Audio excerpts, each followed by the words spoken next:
दृष्टिबाधित छात्र अभी भी स्कूल में ही अपनी मांगों को लेकर हड़ताल पर बैठे हुए हैं। शहर में बाईपास स्थित शासकीय दृष्टिबाधित स्कूल में पढ़ने वाले छात्रों ने शनिवार को एमपी शासन डाउन डाउन के नारे लगाते हुए स्कूल प्रबंधन खिलाफ मोर्चा खोल दिया था और जमकर हंगामा किया था। छात्रों का धरना सोमवार को भी जारी रहा।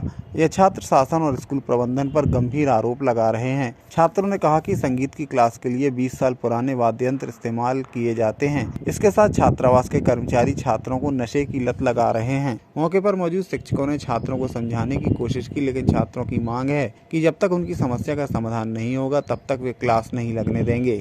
हमारा ये दूसरा दिन है धरना प्रदर्शन का और हमारी विभिन्न प्रकार की समस्याएं हैं जो विद्यालय स्तर की हैं, कुछ शासन स्तर की हैं। हमारी बिल्डिंग इतनी जर्जर हो चुकी है कि कभी भी प्रशासन कोई अनहोनी घटना का इंतज़ार कर रहा है। हमें लगता है हम 4-5 सालों से मांग कर रहे हैं, लेकिन अभी तक हमारी बिल्डिंग और हमारे कंप्यूटर टीचर, संगीत टीचर हमारे पास परमानेंट है ही नहीं।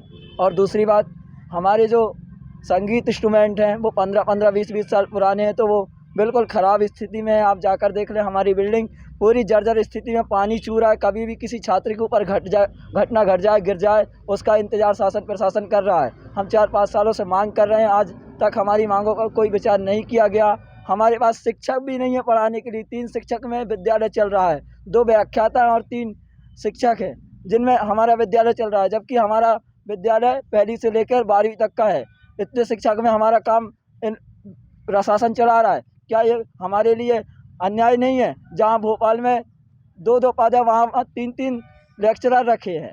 वहाँ से हम मांग कर रहे हैं कि हमारे पास जो 5 पद हैं उनमें तो कम से कम 3 होने चाहिए, तो वो भी नहीं। हमारे पास जो स्पोर्ट्स टीचर थे अब वो रिटायर हो गए, उनके पद भी नहीं भरे गए। कर्मचारी हमारे पास पर्याप्त मात्रा में है ही नहीं। इस प्रकार की हमारी समस्या है। और नहीं, हमारे बीच अभी तक शासन का कोई भी नुमाइंदा यहाँ तक नहीं आया, ना ही हमारी मांग पूछी है उन्होंने, ना ही किसी प्रकार का निराकरण यहाँ तक भेजा। जैसा कि हमारी विभिन्न प्रकार की समस्याएं हैं जो कि कुछ जिला प्रशासन की हैं और कुछ स्थानीय की। तो हमारे पहले एक एम्बुलेंस हुआ करती थी जो कि कोई लड़का अगर सीरियस होता है तो उसको ले जाने के लिए, वो भी अब अवेलेबल नहीं है। तो हमने जिला प्रशासन से उस बारे में मांग की है कि हमारी एक एम्बुलेंस उपलब्ध करवाई जाए, एक वाहन उपलब्ध करवाया जाए, जिससे कि भगवान ना चाहे कि कभी ऐसी कोई घटना हो। तो और हमारी और विभिन्न प्रकार की मांगें हैं, जैसे कि शिक्षक, स्पोर्ट टीचर, म्यूज़िक टीचर हमारे पास अवेलेबल नहीं है। और ब्रेल मी जो एक डिवाइस होता है जिससे हम लोग पढ़ते हैं, टेक्स्ट को ब्रेल में कन्वर्ट करते हैं और ब्रेल को टेक्स्ट में कन्वर्ट करते हैं, वो भी हमारे पास अभी अवेलेबल नहीं है। उसकी भी हमने मांग रखी है। और हमारी और भी विभिन्न प्रकार की मांगें हैं, जैसे कि बिल्डिंग, हमारी जो वॉशरूम्स हैं जो कि वो चोक हो जाते हैं और बिल्डिंग पूरी जर्जर हो चुकी है। इससे रिलेटेड पीडब्ल्यूडी को लेटर भी जा चुका है, फिर भी अभी तक कोई भी उस पर उचित कार्रवाई नहीं हुई है।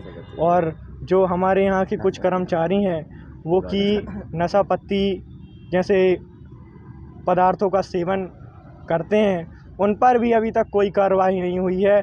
इससे रिलेटेड छात्रों का जो हमें आवेदन मिला है उसमें उन्होंने जो भी मांग पत्र हमें दिया था पूर्व में, और उसी के आधार पे हम उनकी मांग पत्र को लेकर के उनकी समस्याओं का निराकरण स्थानीय स्तर से और अपने स्तर से कर रहे हैं। उसमें एक उनकी जो मांग है कि भाई शिक्षक होना चाहिए, तो हमारे यहाँ शिक्षक हैं, लेकिन परमानेंट और गेस्ट फैकल्टी जो अतिथि शिक्षक है उससे हम काम ले रहे हैं, लेकिन शिक्षक तो हैं, पढ़ा रहे हैं।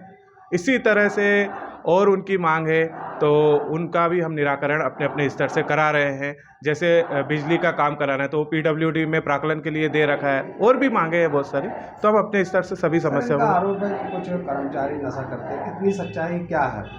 जो भी मांग पत्र में आवेदन में हमें नाम मिला था, हमने उसके लिए वरिष्ठ कार्यालय को अवगत करा दिया है। और हम तो ये कहते हैं कि भाई कोई भी सार्वजनिक जगह हो, शासकीय भवन हो, वहाँ पे नशा किसी ने भी करना नहीं चाहिए और ये उपयुक्त भी नहीं है।